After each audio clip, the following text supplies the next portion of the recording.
Welcome to our channel. இந்த வீடியோவில் mushroom fry, அதாவது காளான் ஃப்ரை எப்படி பண்ணலாம் அப்படிங்கிறத பார்க்க போகிறோம். ரொம்ப ஒரு அருமையான ரெசிபி, ரொம்ப டேஸ்ட்டும் வந்து நல்லாயிருக்கும். அதேமாரி உடம்புக்கும் வந்து ஹெல்த்தியான ஒரு ரெசிபி கூட.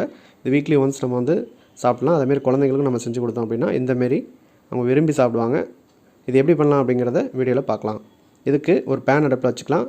அந்த பேனில் ஒரு 2 டேபிள் ஸ்பூன் அளவுக்கு ஆயில் ஆட் பண்ணிக்கோங்க. ஆயில் கொஞ்சம் கம்மியாக தேவைப்படுறவங்க 1.5 டேபிள் ஸ்பூன் இல்லை 1 டேபிள் ஸ்பூன் போதும். இதில் கடுகு உளுத்தம் பருப்பு ஒரு அரை டீஸ்பூன் ஆட் பண்ணிவிட்டு பொரிய விடலாம்.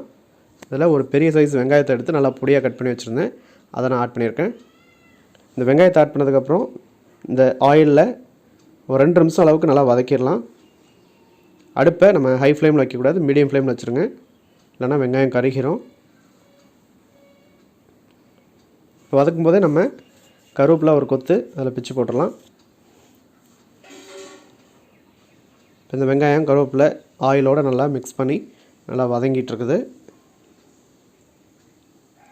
இதோட கலரு லைட்டாக சேஞ்ச் ஆகும்.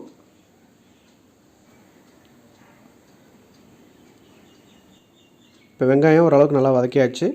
இந்த ஸ்டேஜில் நான் ஒரு குடமிளகா, ஒரு சின்ன சைஸ் குடமிளகா எடுத்து அதை நல்லா பொடியாக கட் பண்ணி அதில் இருக்கிற விதையெல்லாம் நான் ரிமூவ் பண்ணிவிட்டு அந்த மிளகாயை மட்டும் நான் ஆட் பண்ணியிருக்கேன். இந்தமாரி குடமிளகா நம்ம அந்த ஃப்ரைக்கு நம்ம ஆட் பண்ணும்போது டேஸ்ட் நல்லாயிருக்கும். அதுமாரி உங்களுக்கு காரமும் அதிகம் எடுத்து கொடுக்காது, பட் டேஸ்ட் நல்லாயிருக்கும். குடமிளகாயை போட்டு 1 நிமிஷம் அளவுக்கு நல்லா வதக்கிடலாம். 1 நிமிஷம் நல்லா வதக்கினதுக்கப்புறம் இதுக்கு மசாலா ஆட் பண்ணிக்கலாம். மல்லித்தூள் அரை டீஸ்பூன், மிளகாய்த்தூள் அரை டீஸ்பூன், அதுக்கப்புறம் சீரகத்தூள் அரை டீஸ்பூன், பெருஞ்சீரகத்தூள் அரை டீஸ்பூன், அது சோம்புத்தூள் அப்படின்னு சொல்லுவாங்க, அதை ஒரு அரை டீஸ்பூன் போட்டுக்கலாம்.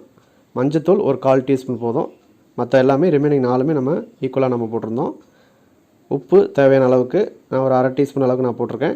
இதை நான் போட்டு நல்லா மீடியம் ஃப்ளேம் அடுப்பில் வச்சுட்டு மிக்ஸ் பண்ணி விட்டுடலாம். பச்சை ஸ்மெல் போகிற அளவுக்கு ஒரு 30 செகண்ட்ஸ் நல்லா வதக்கினா போதும்.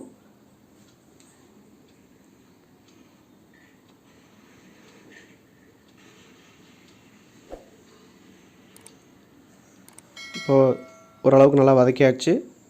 இப்போ இதுக்கு தேவையான அளவுக்கு நம்ம வாட்டர் ஆட் பண்ண போகிறோம். ஸோ நான் வந்து நான்ஸ்டிக்கில் நான் யூஸ் பண்ணியிருக்கிறதுனால ஒரு அரை டம்ளர் அளவுக்கு வாட்டர் ஆட் பண்ணியிருக்கேன். நீங்கள் இதே வேறு பாத்திரத்தில் நீங்கள் நான்ஸ்டிக் இல்லாத பாத்திரத்தில் வைக்கும் போது 1 டம்ளர் அளவு கூட நீங்கள் தண்ணி ஆட் பண்ணிக்கலாம். ஒரு 200 கிராம் காளானுக்கு நான் இதை ஆட் பண்ணியிருக்கேன்.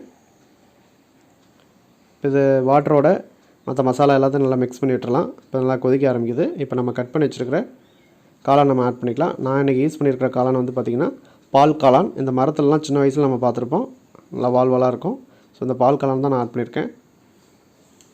அதை நல்லா கட் பண்ணி இந்த சைஸில் நம்ம ஆட் பண்ணியிருக்கோம். இன்னும் நீங்கள் சின்னதாக வேணும்னாலும் சின்னதாக கட் பண்ணி ஆட் பண்ணிக்கலாம், இல்லை கொஞ்சம் இன்னும் பெருசாக போடணும்னாலும் பெருசாக போட்டுக்கலாம். இல்லை பால் காளான் இல்லை அப்படின்னா பட்டன் காளான் இருக்குது. உங்களுக்கு எந்த காளான் அவைலபிளாக இருக்கோ அந்த காளான் நீங்கள் இதே ப்ரொசீஜரில் நீங்கள் ஃபாலோ பண்ணுங்கள், நல்லாயிருக்கும். இப்போ இதை நல்லா மிக்ஸ் பண்ணியாச்சு. இப்போ இதை ஒரு மூடி போட்டு மூடி வச்சிடலாம். மூடி வச்சு அடுப்பை மீடியம் ஃப்ளேமில் வச்சுக்கணும். ஒரு 7 to 8 நிமிஷம் மீடியம் ஃப்ளேமில் விட்டு நடுவில் அப்பப்போ ஒரு மிக்ஸ் பண்ணி விட்டுருங்க. 8 நிமிஷத்துக்கு அப்புறம் ஓப்பன் பண்ணிங்கன்னா நல்லா இதுமாரி காளான் லைட்டாக சுருங்க ஆரம்பிச்சிடும். அதாவது நல்லா குக்காக இருக்கிறது எப்படின்னு நம்ம பார்க்குறது அப்படின்னு பார்த்திங்கன்னா இந்தமாரி லைட்டாக சுருங்க ஆரம்பிச்சிடும். அந்த ஸ்டேஜில் நம்ம பெப்பர் தூள் ஒரு அரை டீஸ்பூன் அளவுக்கு நம்ம ஆட் பண்ணியிருக்கோம். எனக்கு காரம் அதிகமாக வேணும்னா இன்னும் கொஞ்சம் 1 டீஸ்பூன் கூட நீங்கள் ஆட் பண்ணிக்கலாம். காரம் இது அரை டீஸ்பூன் போட்டிங்க அப்படின்னா நார்மலாக இருக்கும் 200 கிராம் காளானுக்கு. இப்போ பாருங்கள், அந்த பெப்பரோட அந்த மசாலா எல்லாமே நல்லா ட்ரை ஆகிடுச்சு. ஒரு சூப்பரான மஷ்ரூம் ஃப்ரை ஆல்மோஸ்ட் ரெடி ஆக போகுது. இப்போ இதில் நம்ம மல்லி தலையை கட் பண்ணி தூவிடலாம்.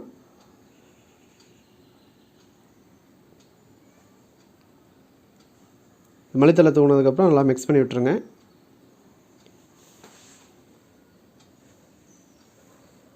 அவ்வளோதான், மிக்ஸ் பண்ணிவிட்டீங்க அப்படின்னா சர்வ் பண்ணுறதுக்கு ரெடி பண்ணிடலாம். ஒரு அருமையான டேஸ்ட்டில் மஷ்ரூம் ஃப்ரை ரெடி பண்ணியாச்சு. இதே அளவுகளோடு நீங்களும் ட்ரை பண்ணி பாருங்கள். இந்த மஷ்ரூம் ஃப்ரை வந்து சப்பாத்தி, சாதம், தோசை இந்தமாரி எதுக்கெல்லாமல் நம்ம சைடிஷாக வச்சு சாப்பிட்லாம். ரொம்ப டேஸ்ட்டாக இருக்கும். நம்ம சேனலில் இப்போ தான் நீங்கள் ஃபஸ்ட் டைமாக பார்க்குறீங்க அப்படின்னா மறக்காமல் நம்ம சேனலை சப்ஸ்கிரைப் பண்ணிக்கோங்க. பக்கத்தில் இருக்கிற பெல் பட்டனை கிளிக் பண்ணி ஆளுங்கிற ஆப்ஷனை செலக்ட் பண்ணிக்கோங்க.